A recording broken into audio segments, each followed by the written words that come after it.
Morning guys, so storytelling muna tayo mga langga, ayan. Bago ako umuwi babalik ng Taiwan, ayan. From Leyte, from Buyog, Leyte, which is doon sa lugar kung saan ako lumaki doon sa parents ko. Doon talaga ako nagstay. Bumalik ako dito sa Maynila guys is September 12 yung flight ko kasi September 13 is birthday na bunso kong anak.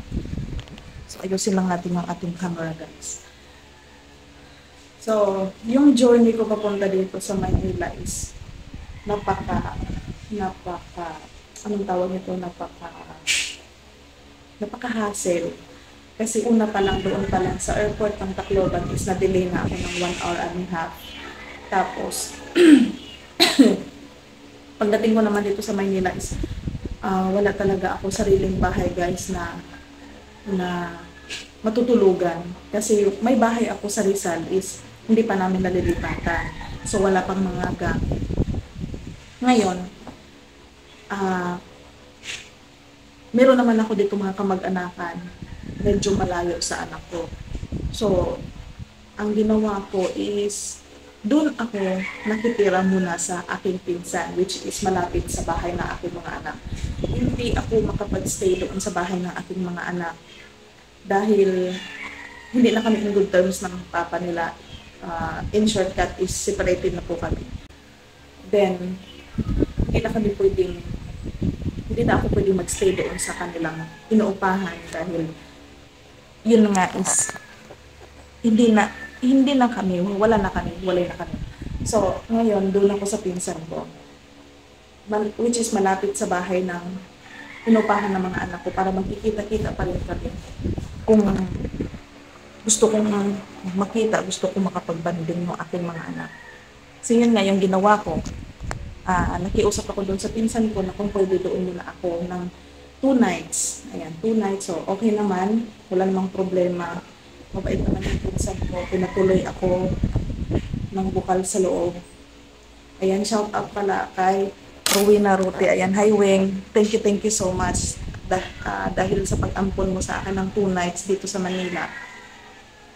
At maraming big salamat sa iyong partner. Dahil okay lang sa kanya na magstay ako sa bahay. At hello na rin kay Isay. Ayan yung kanilang bunso. Hello baby Isay. At sa lahat ng kamag-anakan din ni Rowena sa side ng kanyang mister is thank you so much. Ayan, so ayan na nga. Pagkatapos doon, may inasikaso kasi akong papel din. Kaya hindi ako pwedeng pumunta dito.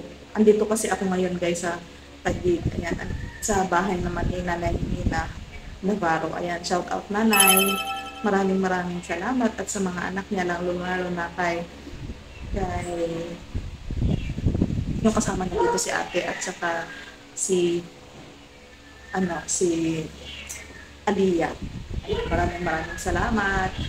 At tawag nito, bago ako pumunta dito is may inaayos kasi ako din mga papeles nilalakad. Kung kailangan kong lakarin, kailangan kong masingle bago ako babalik ng Taiwan kasi flight ko guys bukas Sabado sa Taiwan. So, kailangan ma-accomplish ko yung mga papeles ko, maayos ko yung mga papeles ko before the flight. Kasi nga Sabado, wala naman office. So, hanggang ngayon lang Friday. So, naasikaso ko naman Wednesday, okay na yung mga papeles ko. So, kahapon, bumiyahin na ako papunta dito ng Taguig.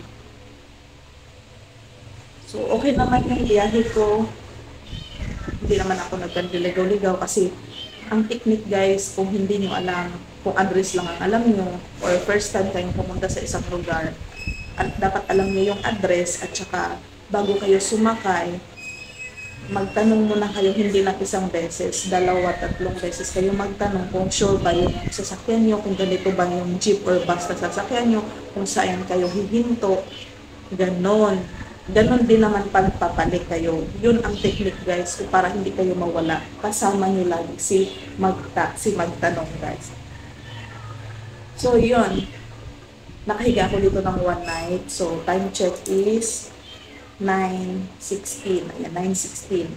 So, ngayon guys, pagkatapos nito, ayan, bibiyahin na naman ako pabalik ng Quezon City dahil aasikasuhin ko na naman yung aking mga bagahe para bukas ay mamayang gabi pupunta na ako sa airport kasi nga Sabado ang flight ko pero mamayang gabi guys is pupunta na ako sa airport kasi nga maagang maaga sa Sabado ang flight ko 7 a.m. So 3 hours before the flight is dapat andun na ako pero nag-decide ako na doon na ako magtambay sa airport para siguradong hindi ako maghahol sa biyahe kasi nga alam niyo naman ang Maynila guys, 'di ba?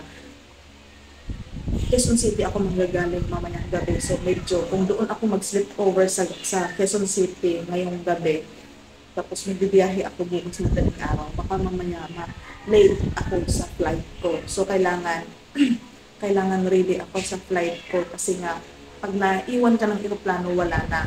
Magpapabuka uli ng panibagong ticket. So mahal. So kailangan doon ako mamayang gabi sa airport magpalipas ng gabi para bukas ng madaling araw hindi ako gahol sa time. So yun ang gagawin ko guys. Ayan, kwentuhan lang tayo guys bago ako bababa kasi dito ako sa second floor. So bababa ako para kasi mo naman aalis na ako, babalik ako ng Quezon City.